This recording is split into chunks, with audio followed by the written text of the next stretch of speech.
दोस्तों नमस्कार, ये है मार्गदर्शन फॉर सिविल सर्विसेज। मैं अनुराग चौधरी। दोस्तों 6वीं कक्षा से 12वीं तक के एनसीईआरटी पुस्तकों पर आधारित पर्यावरण के एनसीईआरटी सार के अंतर्गत इस वीडियो में आप पढ़ेंगे महत्वपूर्ण टॉपिक प्रदूषण, जो आपके आगामी परीक्षाओं के लिए बहुत ही उपयोगी है।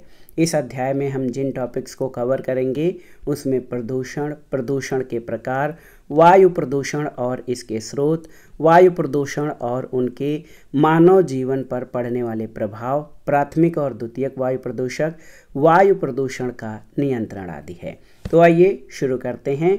पर्यावरण के एनसीईआरटी सार के अंतर्गत प्रदूषण से संबंधित महत्वपूर्ण तथ्य और जानकारियों का पहला भाग। सबसे पहले इसमें आइए जानते हैं प्रदूषण यानी पोल्यूशन क्या है। तो प्रदूषण क्या है दोस्तों? प्रदूषण वायु, भूमि, जल या मृदा के भौतिक, रासायनिक या जैविक अभिलक्षणों का एक अवांछनीय परिवर्तन है। यानी जो वायु, भूमि, जल और मृदा के भौतिक, रासायनिक या जैविक अभिलक्षण और घटक होते हैं, वो एक निश्चित अनुपात में होते हैं। किसी कारणवश मानवीय या प्राकृतिक गतिविधियों से जब इनमें कोई अवांछनीय परिवर्तन हो जाता है तो इसे प्रदूषण कहते हैं। अवांछनीय परिवर्तन उत्पन्न करने वाले कारकों को प्रदूषक यानी प्लूटेंट कहा जाता है। और पर्यावरण के प्रदूषण को नियंत्रित और इसका संरक्षण और संरक्षा करने के लिए, हमारे पर्यावरण की गुणवत्ता सुधारने के लिए भारत सरकार द्वारा पर्यावरण संरक्षण अधिनियम 1986 पारित किया गया है। आइए जान लेते हैं प्रदूषण के प्रकारों के बारे में। दोस्तों प्रदूषण को कई प्रकार से वर्गीकृत किया जा सकता है और पर्यावरण भाग के आधार पर प्रदूषण को 3 भागों में वर्गीकृत किया गया है: वायु प्रदूषण, जल प्रदूषण और भूमि या मृदा प्रदूषण। तो ये 3 प्रकार के प्रदूषण हैं। उत्पत्ति के आधार पर अगर देखेंगे तो प्रदूषण 2 प्रकार के हैं। एक तो प्राकृतिक प्रदूषण, जैसे ज्वालामुखी का फूटना और इससे बहुत सारी जो हानिकारक गैसें हैं और धूल कण, वाष्प आदि वायुमंडल में निःसृत होता है। दूसरा मानवोद्भवी प्रदूषण, जो कि मानव के द्वारा औद्योगिक प्रदूषण और कृषि प्रदूषण इसमें शामिल है। दोस्तों प्रदूषकों के भौतिक गुणों के अनुसार वर्गीकरण के अंतर्गत कई प्रकार के प्रदूषक हैं, जैसे कणकीय पदार्थ, तापमान, शोरगुल, रेडियो सक्रियता इत्यादि।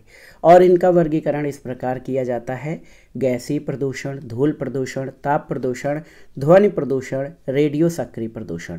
तो ये सभी दोस्तों प्रदूषकों के भौतिक गुणों के आधार पर कणकीय पदार्थ, तापमान, शोरगुल, रेडियो सक्रियता आते हैं। और इनका वर्गीकरण गैसीय प्रदूषण, धूल प्रदूषण, ताप प्रदूषण, ध्वनि और रेडियो सक्रिय यानी रेडियो एक्टिव प्रदूषण के रूप में जो है इनका अध्ययन और वर्गीकरण किया जाता है।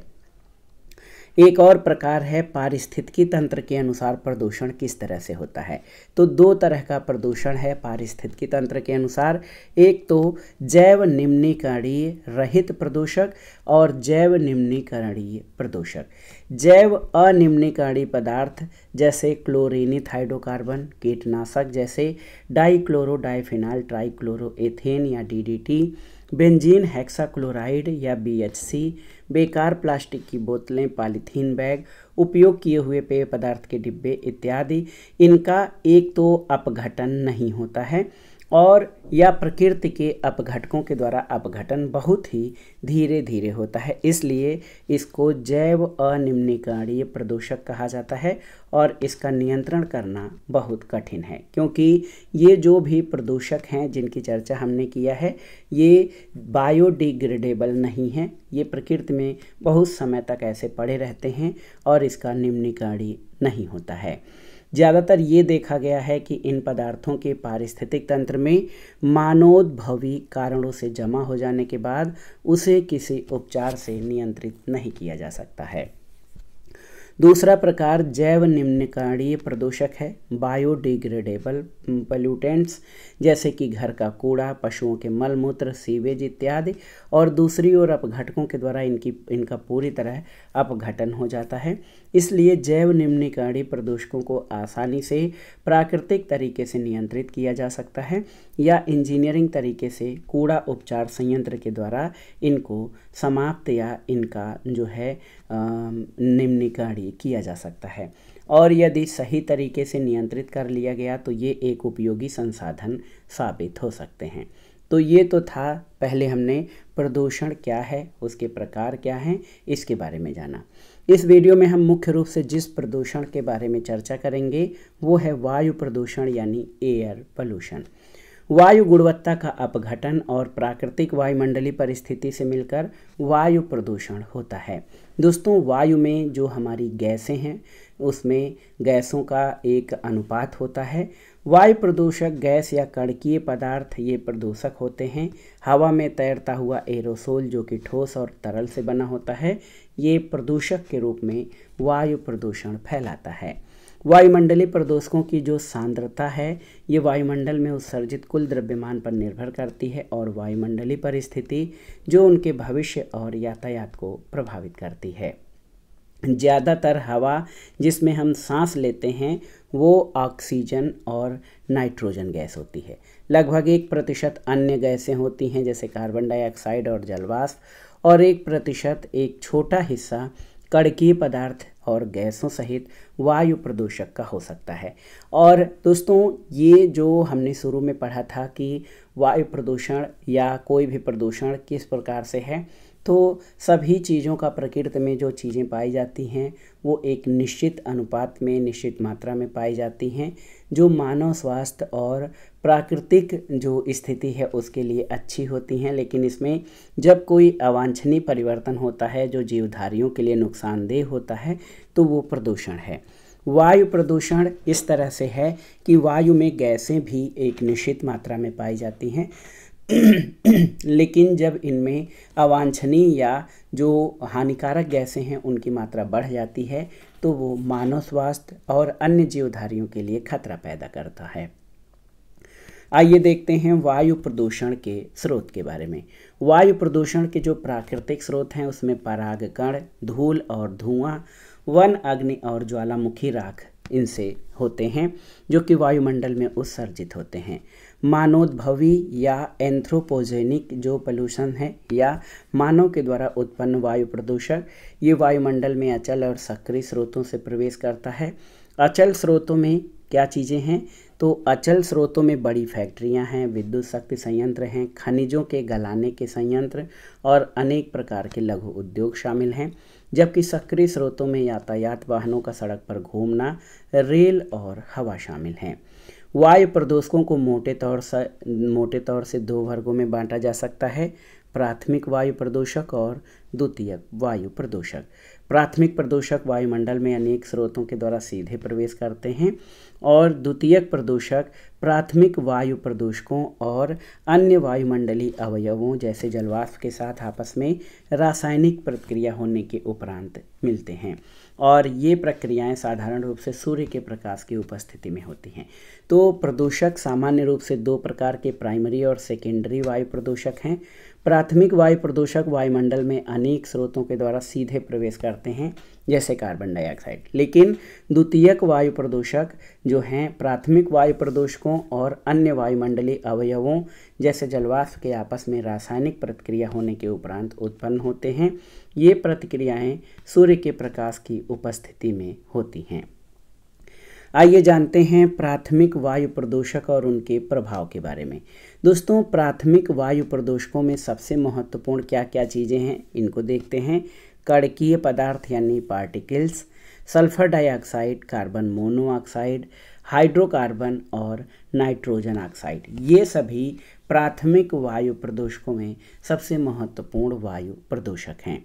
कणकीय पदार्थ ठोस कणों या तरल बूंदों एरोसोल के बने होते हैं और इनके छोटे होने के कारण ये वायु में हमेशा तैरते रहते हैं, जैसे कालिख, धुआं, धूल, एस्बेस्टस, तंतु, कीटनाशक और कुछ धातु जैसे पारा, सीसा, कापर और लोहा। ये जैविक कारक जैसे सूक्ष्म धूल, बारूदी और पराग, ये सभी कणकीय पदार्थ हैं जो वायुमंडल में प्रदूषण का कार्य करते हैं। तैरने वाले कणकीय पदार्थ निम्न वायुमंडल में जैसे क्षोभ मंडल में मनुष्य के श्वसन तंत्र को उत्तेजित करते हैं। इससे कई प्रकार की बीमारियां जैसे दमा, दीर्घकालिक श्वसनी शोथ उत्पन्न होता है। जब ऊपरी वायुमंडल में यानी समताप मंडल में जमा हुआ कणकीय पदार्थ विकिरण तथा ताप बजट में महत्वपूर्ण परिवर्तन लाता है, जिससे धरती की सतह का तापमान कम हो जाता है। दोस्तों, कार्बन मोनोऑक्साइड आप जानते हैं ये बहुत ही खतरनाक गैस है। दम घोटू या गला घोटू गैस भी कहा जाता है। ये जब जीवाश्म ईंधन अपूर्ण ऑक्सीजन या जब पूर्ण रूप से नहीं जलते हैं तो कार्बन मोनोऑक्साइड गैस बनता है। और कार्बन मोनोऑक्साइड उत्सर्जन का 50% भाग ऑटोमोबाइल से निकलता है। कार्बन मोनोऑक्साइड सिगरेट के धुएं में भी रहता है और कार्बन मोनोऑक्साइड वायुमंडल में कम समय के लिए रहता है और इसका ऑक्सीकरण कार्बन डाइऑक्साइड में हो जाता है। दोस्तों, कार्बन मोनोऑक्साइड सभी जंतुओं के लिए हानिकारक है और श्वसन के साथ अंदर जाने पर ये रक्त की ऑक्सीजन परिवहन करने की क्षमता को घटा देता है, जिससे दम घुटने से व्यक्ति की मृत्यु तक हो सकती है। इसी तरह हाइड्रोकार्बन हाइड्रोजन और कार्बन के यौगिक हैं या फिर वाष्पशील जैविक कार्बन VOCs, ये संयुक्त हाइड्रोजन और कार्बन के बने होते हैं। HCS यानी हाइड्रोकार्बन, ये प्राकृतिक रूप से कार्बनिक पदार्थों के अपघटन के समय और खास प्रकार के पौधे से उत्पन्न होते हैं, जैसे कि चीड़ के वृक्ष। देखिए, मीथेन या CH4 वायुमंडल में प्रचुर मात्रा में भूमि से निकला हाइड्रोकार्बन है। ये बाढ़ वाले धान के खेतों और दलदल से उत्पन्न होता है। बेंजीन और इसके व्युत्पन्न जैसे फार्मेल्डिहाइड इत्यादि कार्सिनोजेनिक हैं, जिससे कि कैंसर होता है। कार्सिनोजेनिक जो कि कैंसर कारक हैं, बेंजीन और इससे व्युत्पन्न होने वाले फार्मेल्डिहाइड। दोस्तों, फार्मेल्डिहाइड घरेलू स्रोतों से उत्पन्न होता है, जैसे नया बना हुआ कारपेट आंतरिक प्रदूषण फैलाता है। इसके अलावा कुछ आंशिक रूप से प्रतिक्रियात्मक हाइड्रोकार्बन द्वितीयक प्रदूषक में भी योगदान देते हैं और हाइड्रोकार्बन जीवाश्म ईंधन के जलने जैसे कोयला, पेट्रोलियम के दहन से भी उत्पन्न होता है। इसी तरह आप देखेंगे SO2 यानी सल्फर डाइऑक्साइड, ये सल्फर युक्त कोयला जलाने पर प्रमुख उत्सर्जक का कार्य करता है। इसके अलावा अगर आप जान लें कि सल्फर डाइऑक्साइड और कहाँ से, तो अयस्क, जो हमारे अयस्क हैं, धातु निष्कर्षण वाले अयस्क, प्रगलक स्रोत और तेल शोधनशालाओं से भी सल्फर डाइऑक्साइड उत्सर्जित होता है। वायु में सल्फर डाइऑक्साइड की उच्च सांद्रता गंभीर श्वसन समस्या को जन्म देती है। पौधों के लिए भी सल्फर डाइऑक्साइड की उच्च सांद्रता खतरनाक होती है और नाइट्रोजन ऑक्साइड मुख्यतः जीवाश्मी ईंधन के उच्च ताप पर ऑटोमोबाइल इंजन में जलने पर नाइट्रोजन और ऑक्सीजन से बनता है। देखिए, नाइट्रस ऑक्साइड और नाइट्रोजन डाइऑक्साइड, इसके अनिश्चित मिश्रण का नाम नाइट्रोजन ऑक्साइड होता है और नाइट्रोजन ऑक्साइड मुख्य रूप से हृदय, फेफड़े और कार्सिनोजेनिक की समस्याओं को बढ़ाता है। नाइट्रोजन ऑक्साइड अम्ल वर्षा को बढ़ाता है। नाइट्रोजन ऑक्साइड, नाइट्रोजन के जो ऑक्साइड हैं, ये H2O या जल या जलवाष्प से क्रिया करके HNO3 यानी नाइट्रिक अम्ल बनाते हैं। नाइट्रोजन ऑक्साइड अम्ल वर्षा को बढ़ाता है क्योंकि वो जल की बूंद के साथ मिलकर नाइट्रिक एसिड और अन्य अम्ल बनाता है, जो पृथ्वी पर इमारतों और पेड़ पौधे नए कपोलों के लिए नुकसानदेह होता है। प्राथमिक के बाद द्वितीयक वायु प्रदूषक और उनके प्रभाव जान लेते हैं। तो इसमें स्मॉग यानी प्रकाश रासायनिक धूम कोहरा। दोस्तों, द्वितीय प्रदूषक का सबसे अच्छा उदाहरण फोटो रासायनिक धूम कोहरा है। जहां अधिक यातायात रहता है वहां गर्म परिस्थितियों और तेज सूर्य विकिरण से प्रकाश रासायनिक धूम कोहरा का निर्माण होता है और इधर कई वर्षों से दिल्ली में इस तरह की स्थिति बन रही है। दोस्तों, प्रकाश रासायनिक धूम्र कोहरा ये शहर में गंभीर धुंध उत्पन्न करता है, दृश्यता की समस्या जो है उत्पन्न होती है, सांस की समस्या उत्पन्न होती है। ये बहुत ही महत्वपूर्ण इसके प्रभाव हैं। प्रकाश रासायनिक धूम्र कोहरा ये ओजोन और नाइट्रोजन के ऑक्साइड से पराक्सी एसिटिल नाइट्रेट यानी पैन से मिलने से बनता है। दोस्तों, पैन जो गैस है, पराक्सी एसिटाइल नाइट्रेट, ये हमेशा भूरी हवा है जहां सूर्य का विकिरण तेज होता है और धूम्र कोहरा के निर्माण को सरलीकृत प्रकाश रासायनिक प्रक्रियाओं के द्वारा दर्शा सकते हैं। कैसे कैसे ये धूम्र कोहरा निर्मित होता है? देखिए, इंजन के भीतर की प्रतिक्रियाएं जो होती हैं, नाइट्रोजन और ऑक्सीजन, तो नाइट्रस ऑक्साइड निर्माण होता है। वायुमंडल में होने वाली प्रक्रियाओं से 2NO+O2, तो नाइट्रोजन के ऑक्साइड निर्मित होते हैं। और ये जब नाइट्रोजन डाइऑक्साइड अल्ट्रावायलेट विकिरण से मिलता है तो नाइट्रस ऑक्साइड और ऑक्सीजन निर्मित होता है।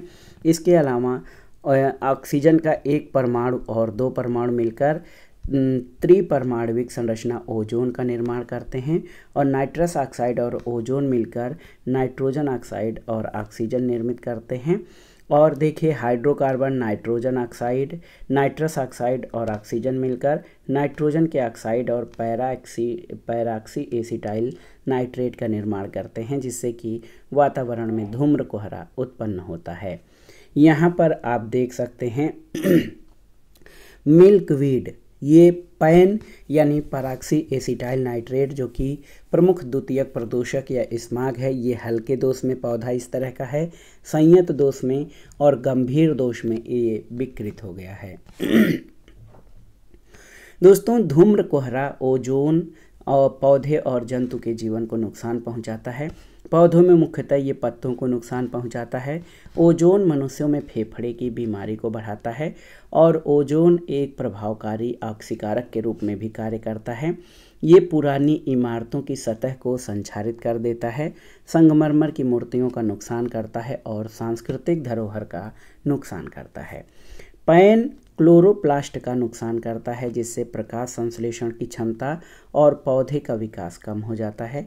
इसके अलावा पराक्सी एसिटाइल नाइट्रेट इसके इलेक्ट्रॉन यातायात प्रणाली को बाधित करने के साथ एंजाइम प्रणाली को भी प्रभावित करते हैं, जो कोशिकाओं के उपापचय में महत्वपूर्ण भूमिका निभाते हैं। पैन जो है दोस्तों, ये मनुष्य के आँखों में जलन और उत्तेजना पैदा करता है। अब आइए अम्ल वर्षा या एसिड रेन के बारे में जानते हैं। तो बृहद रूप से अम्ल वर्षा उन अनेक तरीकों को कहा जाता है जिससे वायुमंडल से अम्ल धरती पर जमा होते हैं। यहाँ पर आप देख सकते हैं अम्ल वर्षा के प्रतिरूप को दर्शाया गया है।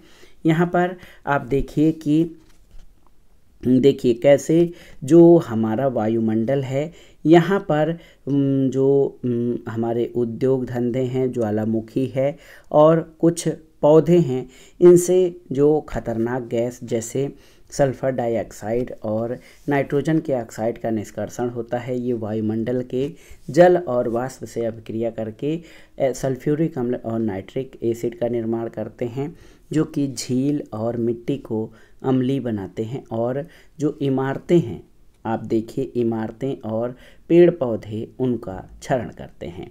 नाइट्रोजन ऑक्साइड यानी NOx, VOCs और सल्फर डाइऑक्साइड का उत्पादन कोयला उद्योगों में और पेट्रोलियम ऑटोमोबाइल के जलने में से होता है। आसमान में प्रकाश होने से नाइट्रोजन के ऑक्साइड का प्राकृतिक रूप से उत्पादन होता है और ये गैसें हवा में अति प्रतिक्रियात्मक होती हैं। ये शीघ्र ही अम्ल में ऑक्सीकृत हो जाती हैं, ये सल्फ्यूरिक अम्ल या नाइट्रिक एसिड में, और ये आसानी से जल में घुलनशील होते हैं और घुलकर धरती पर अम्ल वर्षा के रूप में आ जाते हैं। तो आपने अम्ल वर्षा को भी समझ लिया कि कैसे एसिड रेन होता है। साधारणतः वर्षा का जल थोड़ा अम्लीय होता है। इसका pH मान 5.6 से 6.5 होता है, क्योंकि जल और कार्बन डाइऑक्साइड वायु में मिलकर कमज़ोर अम्ल का निर्माण करते हैं और अम्ल वर्षा का pH मान 5.6 से भी कम हो जाता है, जो कि अत्यंत खतरनाक होता है। किन किन चीज़ों के लिए? तो आप जान लीजिए, अम्ल वर्षा इमारतों और सज्जा वस्त्र को नुकसान पहुंचाते हैं। हमारे धरोहर स्मारकों जैसे आगरा का ताजमहल को भी अम्ल जमाव के संचारण क्रिया से खतरा है। दोस्तों, अम्ल वर्षा का उष्णकटिबंधीय और जलीय वनस्पतियों पर भी विपरीत प्रभाव पड़ता है। ज़्यादातर मोलस्क और मछलियाँ 5 के पीएच मान से कम वाले जल को सहन नहीं कर सकती हैं और कम पीएच मृदा के जीवाणु समुदाय को भी नष्ट कर देता है, जो हमारे लिए उपयोगी और महत्वपूर्ण है। आइए जानते हैं वायु प्रदूषण का नियंत्रण किस तरह से किया जा सकता है। वायु प्रदूषण को नियंत्रित करने के लिए सही ईंधन का चुनाव किया जाए, जैसे कि कम सल्फर की मात्रा वाले और इसकी सक्षम उपयोगिता, जिससे उत्सर्जन के समय प्रदूषकों का स्तर कम हो। औद्योगिक तरीकों में परिवर्तन या यंत्र जिससे उत्सर्जन कम हो, और उत्पादन स्थल का सही चुनाव और उद्योगों का क्षेत्रीकरण, जिससे प्रदूषण जो स्रोत हैं उनका वितरण हो जाए। गैसीय प्रदूषकों को दहन, अवशोषण तथा अधिशोषण तकनीकी का प्रयोग करके नियंत्रित किया जा सकता है। इसके अलावा आप जान लीजिए कि दहन प्रक्रिया में ऑक्सीकरण योग्य गैसीय प्रदूषक उच्च ताप पर पूरी तरह जल जाते हैं। पेट्रो रासायनिक उर्वरक, पेंट, वार्निश उद्योग दहन के द्वारा गैसीय प्रदूषकों का नियंत्रण करते हैं। अवशोषण तकनीकी में गैसीय प्रदूषकों का उपयोगी अवशोषक पदार्थों में अवशोषण हो जाता है, और अधिशोषण तकनीकी का उपयोग जहरीली गैसों, वाष्प तथा ज्वलनशील मिश्रण को नियंत्रित करने में होता है, जिसे सक्षमता से हटाया या स्थानांतरित किया जा सकता है। और इस तरह के वायु प्रदूषक बड़ी ठोस सतहों पर अवशोषित हो जाते हैं। आइए जानते हैं कणकीय पदार्थ या पार्टिकल्स जो हैं उनका नियंत्रण किस तरह से किया जाता है। दोस्तों, जो ताप विद्युत संयंत्र होते हैं वहाँ पर धूम्र स्तंभ, जिसको स्मोक स्टैकस कहा जाता है, कणकीय धूम्र और अन्य उद्योगों से हानिकारक गैसें जब नाइट्रोजन ऑक्साइड, ऑक्सीजन आदि के साथ मिलकर पार्टिकुलेट और गैसीय वायु प्रदूषक निकलते हैं। वायुमंडल में इन हानिकारक गैसों को छोड़ने से पहले इन प्रदूषकों को पृथक करके या फिल्टर यानी निस्यंदित करके बाहर निकाल दिया जाता है। कणकीय पदार्थों को निकालने के कई तरीके हैं। इसमें एक स्थिर वैद्युत अवक्षेपित्र यानी इलेक्ट्रोस्टैटिक प्रेसिपिटेटर होता है, और दूसरा मार्जक या स्क्रबर। इनके द्वारा कणकीय पदार्थों को निकाला जाता है ताकि ये वायुमंडल में सीधे जो है घुलने से बच जाएं। स्थिर वैद्युत अवक्षेपित्र जिसको इलेक्ट्रोस्टैटिक प्रेसिपिटेटर कहा जाता है, जो ताप विद्युत संयंत्र के निर्वातक यानी एग्जास्ट में मौजूद 99% कणकीय पदार्थों को हटा देता है। मार्जक या स्क्रबर नामक संरचना सल्फर डाइऑक्साइड जैसी गैसों को हटा सकती है। मार्जक में ये निर्वात जल या चूने की फुहार से होकर गुजरता है, और वर्तमान में शोधकर्ताओं द्वारा कणकीय पदार्थ जो बहुत ही छोटे होते हैं और क्षिपित्र द्वारा हटाए नहीं जा सकते, उनके खतरों को भी अनुभव किया गया है। एक बोर्ड है केंद्रीय प्रदूषण नियंत्रण बोर्ड CPCB। इसके अनुसार 2.5 माइक्रोमीटर या कम व्यास के आकार PM 2.5 के कणकीय पदार्थ मानव स्वास्थ्य के लिए सबसे अधिक नुकसानदेह हैं। सांस अंदर लेते समय ये सूक्ष्म कणकीय पदार्थ फेफड़ों के भीतर चले जाते हैं और इनसे जैसे श्वसन, संलक्षण, उत्तेजना, शोध और फेफड़ों की क्षति और अकाल मृत्यु हो सकती है। खासकर महानगरों में स्वचालित या ऑटोमोबाइल वाहन वायुमंडल प्रदूषण के प्रमुख कारक हैं। उनमें शीशा रहित पेट्रोल या डीजल का प्रयोग होने से उत्सर्जित प्रदूषकों की मात्रा कम हो सकती है। आइए यहाँ पर इस चित्र के माध्यम से ये देखें कि मार्जक और स्थिर वैद्युत अवक्षेपित्र को ये किस तरह से कार्य करते हैं। आप देखिए मार्जक क्या करता है। तो मार्जक कार्य ये करता है कि अस्वच्छ वायु जो है ये मार्जक के एक बड़े टैंकर से गुजारी जाती है। इसमें कणकीय पदार्थ नीचे की ओर और यहाँ पर जल और चूने का फुहार जो है इस पे डाला जाता है, तो कणकीय पदार्थ नीचे जमा हो जाते हैं और स्वच्छ वायु ऊपर निकल जाता है। यहाँ पर स्थिर वैद्युत अवक्षेपित्र में अस्वच्छ वायु जो है ऐसे अंदर निकाला जाता है, अंदर डाला जाता है। धूल कण, विसर्जन, कोरोना, ऋण और आवेशित तार, इन सब के प्रभाव से जो है ये स्वच्छ वायु नीचे निकलती है और संग्रह प्लेट भूसंकर्पित होती है, जिससे कि ये कणकीय पदार्थ जम जाते हैं।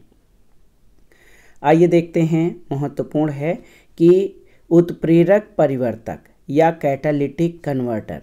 इसमें कीमती धातु प्लेटिनम, पैलेडियम और रोडियम लगे होते हैं जो उत्प्रेरक का कार्य करते हैं। ये परिवर्तक स्वचालित वाहनों में लगे होते हैं जो विषैले गैसों के उत्सर्जन को कम करते हैं। जैसे ही निर्वात उत्प्रेरक परिवर्तक से होकर गुजरता है, अदग्ध हाइड्रोकार्बन डाइऑक्साइड और जल में बदल जाता है। इसके अलावा कार्बन मोनोऑक्साइड और नाइट्रिक ऑक्साइड क्रमशः कार्बन डाइऑक्साइड और नाइट्रोजन गैस में परिवर्तित हो जाते हैं। उत्प्रेरक परिवर्तक युक्त मोटर वाहनों में शीशा रहित यानी अनलेडेड पेट्रोल का प्रयोग करना चाहिए, क्योंकि शीशा युक्त पेट्रोल उत्प्रेरक को अक्रिय करता है। वाहन प्रदूषण आज के समय की बड़ी समस्या है। इसका नियंत्रण किस तरह से किया जा सकता है, इसको जानना बहुत ज़रूरी है। दोस्तों, दिल्ली में वायु प्रदूषण का मामला इतना खतरनाक हो गया है कि भारत के सर्वोच्च न्यायालय में एक जनहित याचिका दायर की गई। सर्वोच्च न्यायालय द्वारा इसकी कड़ी निंदा की गई और न्यायालय ने भारत सरकार से एक निश्चित अवधि में उचित उपाय करने का आदेश दिया तथा साथ ही ये भी आदेश दिया कि सभी सरकारी वाहनों यानी बसों में डीजल के स्थान पर सीएनजी या संपीड़ित गैस का प्रयोग किया जाए। वर्ष 2002 के अंत तक दिल्ली के सभी बसों को सीएनजी में परिवर्तित कर दिया गया। दिल्ली में वाहन प्रदूषण को कम करने के लिए कुछ अन्य उपाय भी किए गए हैं, जैसे पुरानी गाड़ियों को धीरे धीरे हटाने की बात, शीशा रहित पेट्रोल और डीजल का प्रयोग, कम गंधक या सल्फर युक्त पेट्रोल और डीजल का प्रयोग, वाहनों के लिए कठोर प्रदूषण स्तर लागू करना और वाहनों में उत्प्रेरक परिवर्तन का प्रयोग करना। ये दिल्ली में वाहन प्रदूषण को कम करने के अन्य उपाय हैं। इसके अलावा आप जानते हैं ऑड इवन फार्मूले के द्वारा भी सभी गाड़ियों को जो है चलाने की बात की गई ताकि डेली सभी गाड़ियां न निकलें। भारत सरकार ने एक नई वाहन ईंधन नीति के तहत यहाँ के शहरों में वाहन प्रदूषण कम करने के लिए मार्गदर्शी सिद्धांत निर्धारित किया है। जैसे यूरो 3 मानक के अनुसार डीजल और पेट्रोल में गंधक भी नियंत्रित करके कम से कम 350 और 150 पार्ट्स प्रति मिलियन करना चाहिए। संबंधित ईंधन में एरोमेटिक हाइड्रोकार्बन 42% पर सीमित करना चाहिए और मार्गदर्शी या जो डायरेक्शन है उसके अनुसार पेट्रोल और डीजल में गंधक को कम कर 50 ppm पर लाकर लक्ष्य को 35% के स्तर पर लाना चाहिए। और इसके लिए क्या होगा, तो वाहन के इंजन में भी सुधार करना जरूरी है।